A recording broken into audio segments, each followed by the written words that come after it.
Welcome back to Spells from the Shelf. I'm Ammie. I'm Paul. And we're here to talk about Jade City By Fonda Lee. This is not a triflation. Yeah, no triflation here. This is a complete trilogy. So we've got Jade City, Jade War, and Jade Legacy. Oh no, we probably jinxed it. She's going to come out and be like, I'm inflating this trilogy. Well, there could be you could see spinoffs potentially. But great series, punchy, moves quick. Yes. Great fight scenes. So Fonda Lee is a black belt. So I did not know that. If you found yourself akin to really liking the fight scenes, it's because she has lived them as a black belt. Oh wow. Yeah. I did not know that. Why do you know all this background information on these? I know nothing. I go into a book basically blind. Yeah, no, me too. Like I pick up books on vibes. I can't, we've gone over this before. I was like, my hand hovers over the book. Do I like it? But no, it was. I think one of the things people enjoy about, I don't know, if you like watching martial arts films and you don't read much, you would like this book, right? Because it's I could see. Yeah. Right. I think. Yeah. I was like, these fight scenes are really good. Like, what's the deal here with Fonda Lee's a black belt? So okay, that makes a lot of sense. See, you do I don't do any deep dives on authors except Pierce Brown was the only one who I looked up. No, that's a lie. There's two. I needed to know more about it. Always has to do with what elements they're doing, and sometimes I have to be like Saba Tahir was one. I looked her up. And a Spells from the Shelf favorite. So yes, we love her. And Pierce Brown was another one because I remember reading it and being like, is this about Irish immigrants? Has to be. And then I start looking, then I start doing deep dives into the interwebs, which you have to listen. Deep dive can go good and bad. It's like YouTube. Yeah. Don't go too far. Pierce Saba Tahir wrote Air and Ember and Ashes. Pierce Brown is the Red Rising trilogy. Yes. That was triflation. That was a triflation. So this is not a triflation. This is a completed trilogy, which if you're anything like me, I'm itching for completed books. I'm itching for completed standalones, completed series. Because as much as I love new releases, I get very stressed by the cliffhangers. Yeah.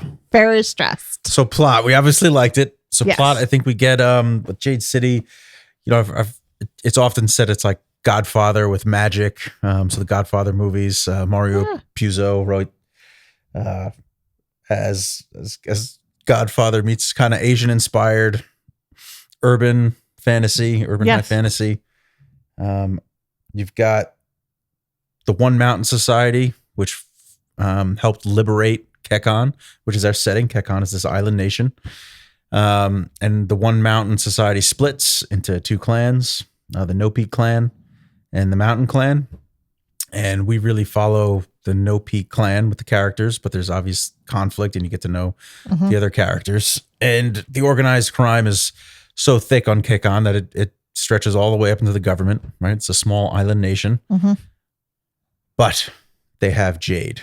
Yes. And we'll kind of touch base on some of the magical system, but in Jade City, what we're introduced to is, what does Jade do? What does it enhance? And it basically enhances the character's abilities to fight. You have lightness, deflection, strength. They have Jade enhances certain capabilities. So if you think about, we're describing it as, the Godfather meets magic. You've got this thick martial arts element. It's kind of like Dragon Ball Z. Kind of like Dragon Ball Z. I just realized that it's kind of like Dragon Ball Z. Yeah. No, man. Because you have the Jade powers Naruto. Yeah. You have the as the Dragon Balls power, them being able to become Super Saiyans. Yeah. Yep. So kind of like that. Yeah. So and only specific in this book, only specific people are allowed Jade. Yes. It's kind of a family thing. They all descend from No Peak, and there's academies that help you train the same way there's martial arts academies and schools of martial arts.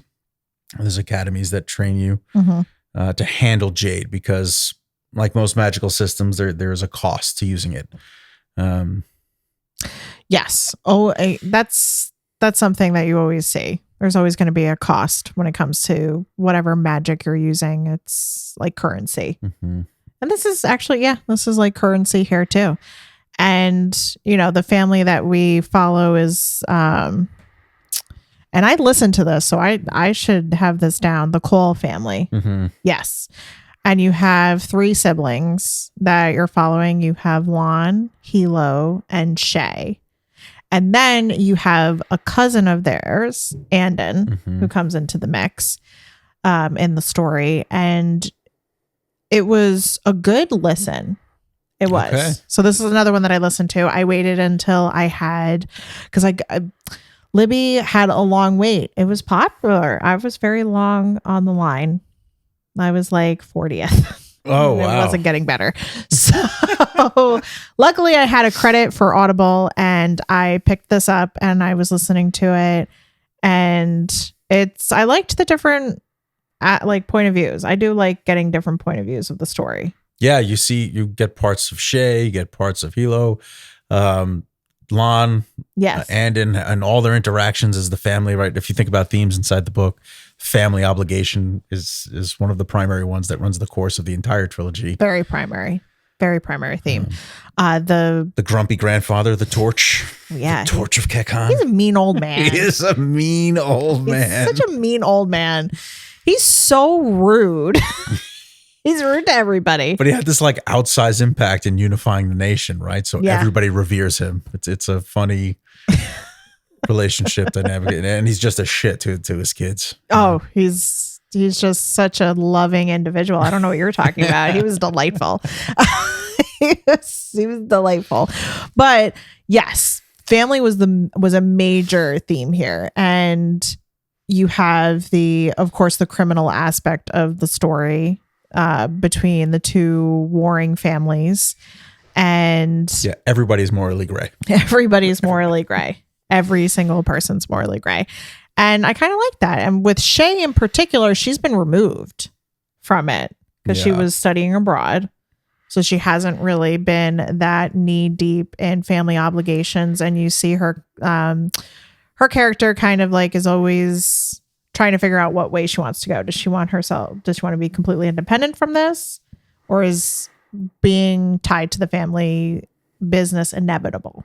Yeah, I think if we're building on this Godfather analogy, Shay is the Michael Corleone, right? It's the Al Pacino character that like tries to leave, goes out and understands kind of the way the rest of the world is, how the rest of the world views Kekon. And, there's kind of differentiating philosophies between the 2 clans of No Peak and Mountain, right? The Mountain clan is more like isolationist, right? Do things for us, whereas the No Peak clan is thinking about more international trade routes as the story evolves. Because like any good organized crime, they're all thinking about ways of getting more revenue and more money. Getting more revenue, getting more money, trying to make it look legal. That's how we have sanitation. Waste management. Listen, that is not a myth. A lot of waste management started by trying to be more legit. I'm just going to say it. There you go. It's easy.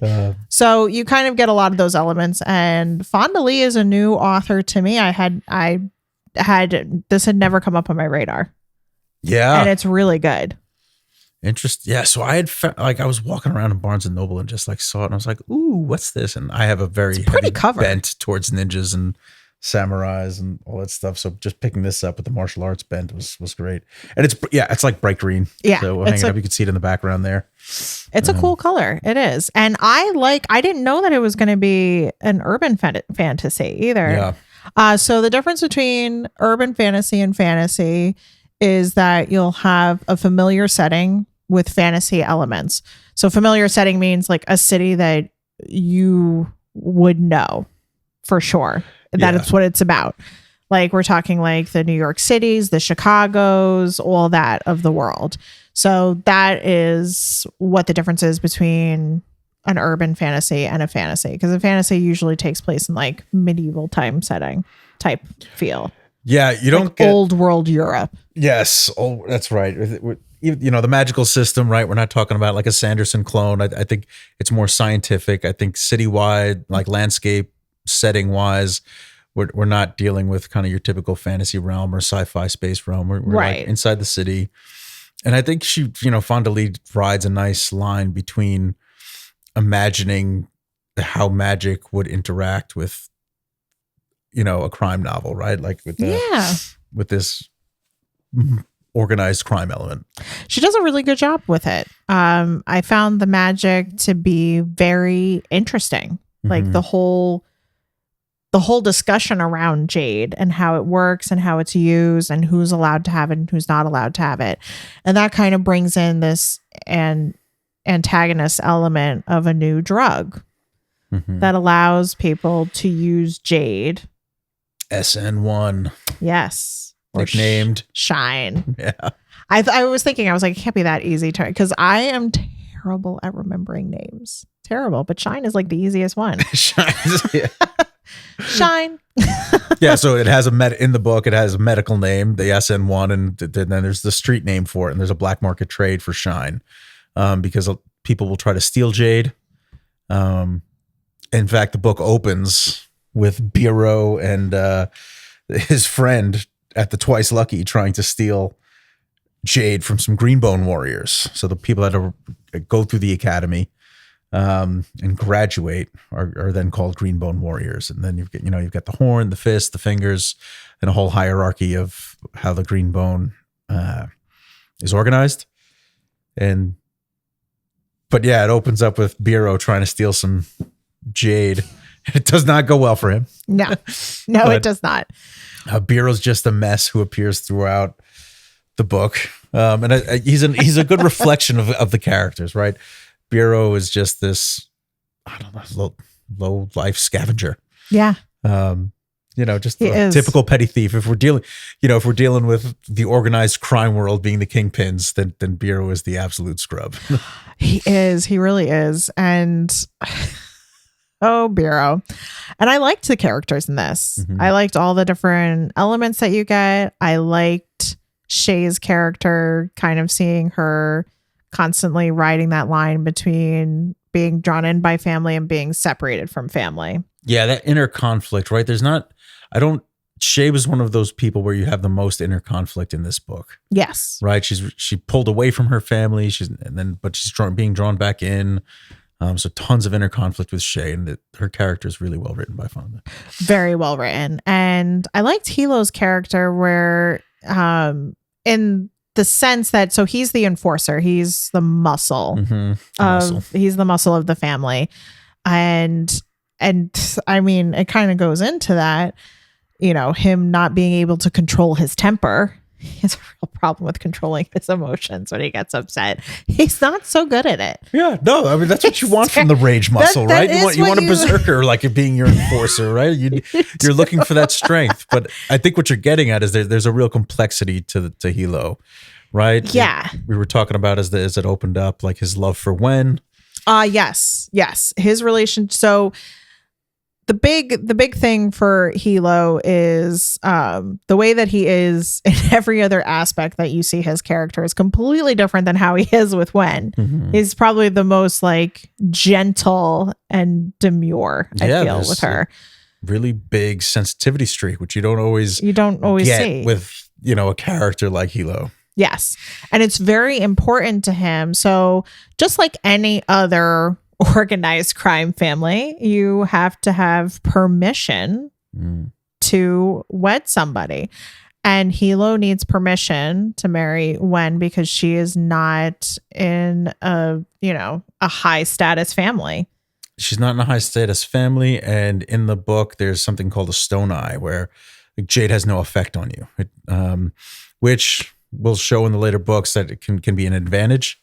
But what you see in Jade City is that it's generally considered a weakness, a stone eyes looked down upon. Yes, very looked down upon. And you see Lon kind of, you hear his inner dialogue struggling with the decision. He's like, and he even says it to Hilo. He's like, well, if I do this, then it could be looked at like this. And Lon's that character who is both trying to be a leader and soft. Like, and he struggles with that. Like he's trying to be a leader, but to be a leader, you almost have to. You can't always exert strength. Right. Right. And he's trying to kind of balance. That's his line that he balances. And for Hilo, it's being an enforcer and being Wen's fiance. Her person. And then Shay, well, we know about Shay. And Andon also draws a line. He wants a more normal life than the one that he's kind of been handed. Yeah. He strives for normalcy. Yeah, when he gets right. He does. Well, he's this outsider in the family too, right? So he's trying to find his own way, find his own path. He's an outsider. He's I guess, who calls him the half-breed? The grandfather? Yeah, of course the grandfather. At dinner, he's like, oh, I'm really impressed with you, half-breed. And I was like, wow. Yeah. And that was literally what he said. It's like, oh my God. But there's so, as Andon goes through the academy, and one of what happens is after you pass these trials, you go through the strength training, the deflection training, the lightness training, etc. You get awarded a certain amount of like small jade stones as like the first jade you're given, and he ends up rejecting that. Yes, he does. Because he wants to just lead a different life, and that's his conflict. So each character has their own conflict that they're trying to figure out in the story. And that's where the development comes in. And Lon in particular, like one of my favorite quotes that he said was it possible, Lon wondered, to be both a strong leader and a compassionate person, or were those two things opposing forces pushing each other away? Yeah, good one. Right, I think it's something everybody, any leader is trying to embody, right? You have these moments of doubt and reflection. What is the best way to lead in this moment? Yes, exactly. Like what would be the best option? And it really just kind of makes it, even though you have these crime family elements and these magical elements, it brings in that it's human behavior. Yeah, I think, we talked a lot about like, okay, this is like The Godfather meets magic meets Crouching Tiger, Hidden Dragon, but I think so. I love Crouching Tiger, Hidden Jade. Hidden Jade. Oh, perfect. And this was optioned for TV by Peacock, by the way. There was going to be a series, and then it got canceled. Wow. I'm not sure why it was canceled. Somebody attributed it to like resourcing. I think it might have been a different reason. But either way, at some point, I'm sure like Amazon or Netflix will pick this up, and hopefully, because I think it's definitely like perfectly made for TV. I think if they do a good job on execution. But where are we going? I feel like I lost the plot a little bit. Oh, well, I mean, like you said, like if you have something that has like good dialogue, which we have here, we have good characters, we have good, all these common themes, right? Yes. So I feel like there's a lot of comfort with what we're dealing with as far as like, okay, we've got this organized crime element, like we know how that goes, but right, this inner conflict of the characters, I feel like is what really helps drive it, right? There's these family obligations. The characters have some great conflict that really help the story move along. They do. Yes, they help the story move along. You have fantastic fight scenes. You also have, along with the family theme, what I said to Paulie before we started recording is it's very rare to see an author do a religious theme well.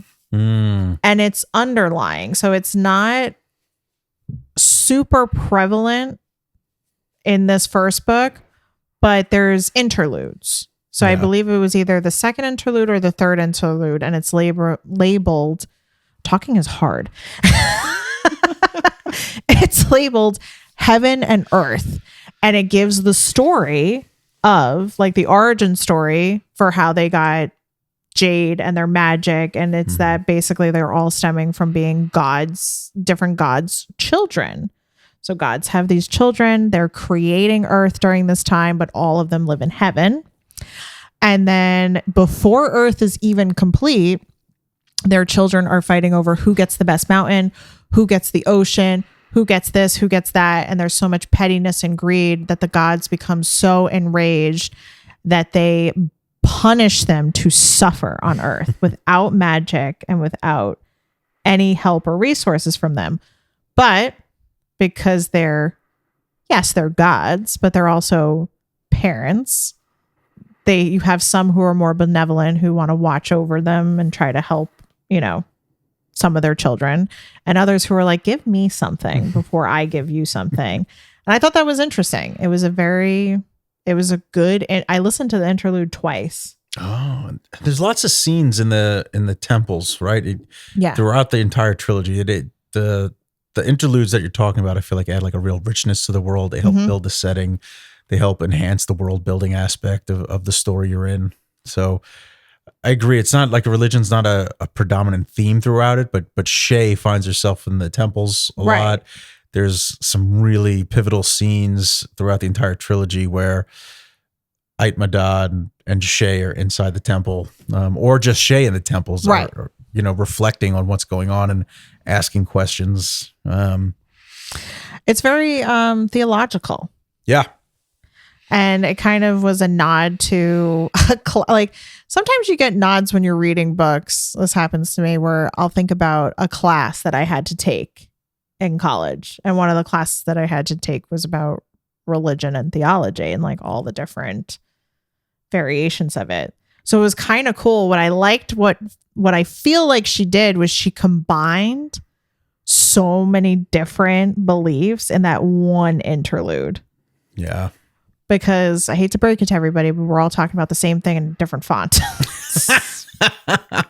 With you there. Yeah. We're all talking about the same thing in a different font. And I think that's why I found it so interesting. Because I don't even know if she realized that at the time. Sometimes I wonder if authors know when they're doing something that they're doing it, or if it's just so like, it's like art just gets out. And then they're like, oh yeah, that was kind of cool. I did that. I can relate that too. Yeah. Yeah. But I thought that was an interesting kind of nod and brought me back to a class that wasn't totally boring. Some of my college classes were boring. But I think this book, it moves quick. It brings in a lot of themes. Like, it's funny, Ammie and I were trying to pull like certain scenes that were our favorite. And we had a really hard time. Like, I don't think there were any favorite scenes, but this was one of my favorite books to pick up and read. It's just, the characters, everything's like kind of fast moving. I feel like I'm in one of those fast moving Asian cities and everything's kind of moving around you. And it's a lot. And there's great quotes throughout. I feel like, one of my favorites was Hilo. We're talking about somebody who's the muscle, but also sensitive. Any old horse will run when it's whipped, but only fast enough to avoid the whipping. Race horses, though, they run because they look at the horse on their left. They look at the one to their right and they think, no way am I second to these fuckers. I love that. It's, this quote is all over the place. Like if you look up to like favorite quotes for, on Goodreads, it's just like, I think a lot of people could resonate with that. No way am I going to be second to these fuckers. That's such a good quote. I almost forgot about that quote. Oh my God. Hilo's a great character and he has to kind of, and this is an episode that will have no spoilers. I should have said that way at the beginning, but it's not going to. We can add that in on the edit track. No spoilers. No spoilers. So this will have no spoilers. So we're not going to say anything about, what causes, changes to be made. But there are changes to the family dynamics that do happen in this book. Yeah, you will feel that the stakes, the stakes are going to be high. They're going to be real. Like very real. Fonda will just end some things. I suppose. I've said this before. I'll be upset. I always get upset about it when authors do it. But I always appreciate when they do something that you don't expect in a book. Mm-hmm. And in the moment you're like, what the fuck? Why did they just do that? What did you do? Why did you do this? And then you're like, okay, so in order to shake up all these things, because we have, the first book is a build. First book in any series is going to be the build-up point. What's going to cause a catalyst? Yeah. You always need a catalyst moment. And we have that happen in this book. And it was shocking because you don't always expect it. Yeah, I saw a lot of people criticizing the beginning. Like, did you feel like it was a slow burn in the beginning? Like, I don't know, like the first 100 pages or so or anything like that? But you know what? Yeah, it's slow moving, but I expect that in a series. Yeah. I'm more critical of it in a standalone. In a standalone, if it's slow moving, and that was why I had actually given on our last podcast episode, we covered Bury Our Bones. The reason why I gave it a 4 stars because I did feel like it was moving too slowly. Yeah. She wasn't bringing in enough of what, and it's not my work. So Who am I? I haven't written anything. So yeah, but if it's too slow moving and it's a standalone, I am more critical of it than a series. In a series, I expect it. You guys are not going to get all the answers that you want in the first book.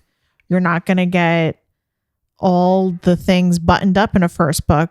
But if you did, then the rest of the series would be boring. Yeah. In any series. Yeah. I didn't, I'm trying to think, like I read this and I didn't feel like it was super slow in the beginning. I get it. There's definitely some setup, but I enjoyed the setup element here. I didn't think it was too slow. I thought the opening with Bureau trying to steal the Jade was like a fun way to do a beginning. Yeah. Right. The same way, like if we think about back in Bardugo's The Crooked Kingdom and Six Crows, it opens with Juiced, right? Like we never see Juiced again. But yes. But the actions of that first chapter will reverberate throughout the entire story. And right. To me, Fonda Lee sets up beautifully, and like when the dominoes start falling, you are on board for that ride. Like you are totally injected. Yes. So once, and like I said, I'm more easygoing with this when it comes to like a first book in a series. But once you get to a point where she's kind of set you up, but she's going to keep setting you up. I think she keeps setting it up. I enjoyed it. I mean, I gave it 5 stars. Yeah, God, this whole trilogy was really good. I mean, if you like a fast moving book, like even if you think the setup's kind of slow, there's the morally great characters. Maybe you're not super into like the organized crime theme or like, how Jade's kind of treated like a drug. Like there's elements that you might not be totally into, but this is a really fun story.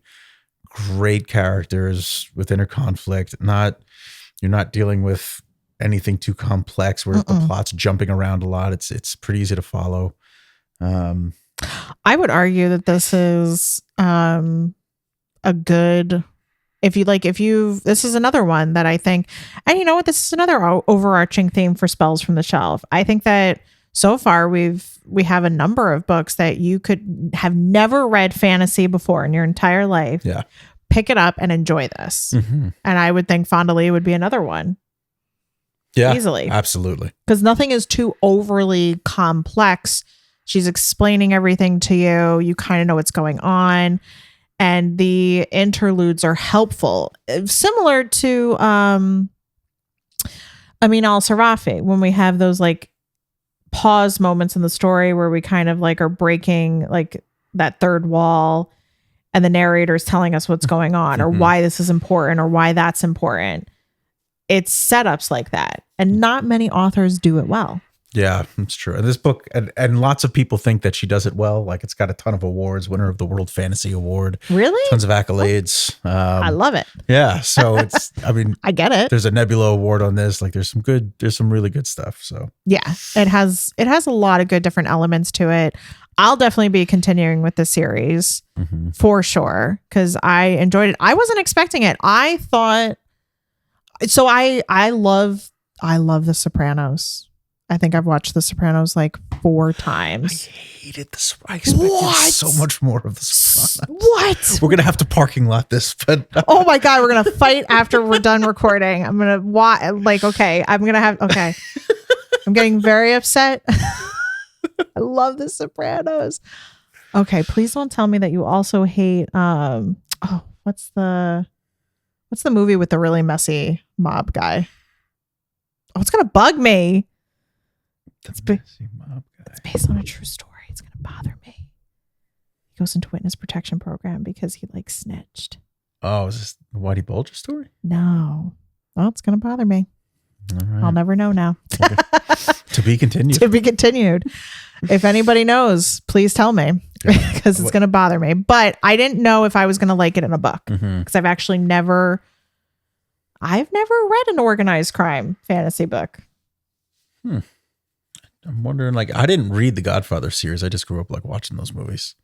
So I didn't even know they were based on books until later on. I did not read the books, watch the movies. So yeah, I think this is a first then. And it's well done. Highly recommend. Yeah. And I'm guessing you rated it 5. Yeah, right? I got a 5 on it. Yeah, I didn't give my number yet. So I really enjoyed this whole series. I paused on book 3 for a little bit, Jade Legacy, just because it's thicker and longer than these. So I feel like I just needed a break from the characters, but it was a fantastic wrap up. So definitely recommend checking this out. I give it lots of accolades. I mean, you have everything that you could possibly need in one story.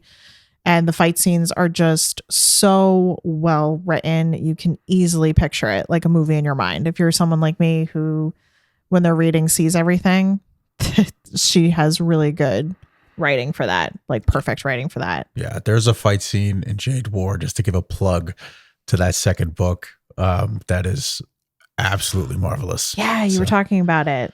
I'm excited to read Jade War. I'm very excited. I always ask this question, like Ammie's usually ahead of me on books, and I was like, is book 2 really as good as book 1? Because like I can't even imagine that. And book 2 in the Green Bone Saga is, I can verify, as good. Okay, if not better. I was wondering if it's going to possibly be, because I mean it's a good first book, and for the second book to not have the stereotypical second book lull is impressive. No, it punches real high. Fantastic. I hope that they pick it up for a movie. Me too. Please, movie. No, or I want show. a binge series. I want a long series. Yeah, I'm with that too. I'd be okay with a series. I want like 10 episodes. Yeah, I want all the things. But yeah, so that's it for Jade City, and our next set of episodes are going to be coming out just in time for spooky season. We got lots of spooky reads happening. Yeah, we got Brahm. We got The King in Yellow. Yeah, The King in Yellow. I'm scared to read that one. Yeah, we're gonna go into some dark stuff there. It's gonna be fun. I did a little Google search and I got scared. So I might have to do more research with like my lights on and during the daytime. Yes. So be sure to like and subscribe and let us know what you think below, and let us know if there's anything else that you guys want to see or see us discussing. We love ideas. We're all about it. Yeah, just ideas on Instagram. You can send us contact on the contact page of spellsfromtheshelf.com. Yeah. However you want to send it in. Absolutely. Until next time. Bye.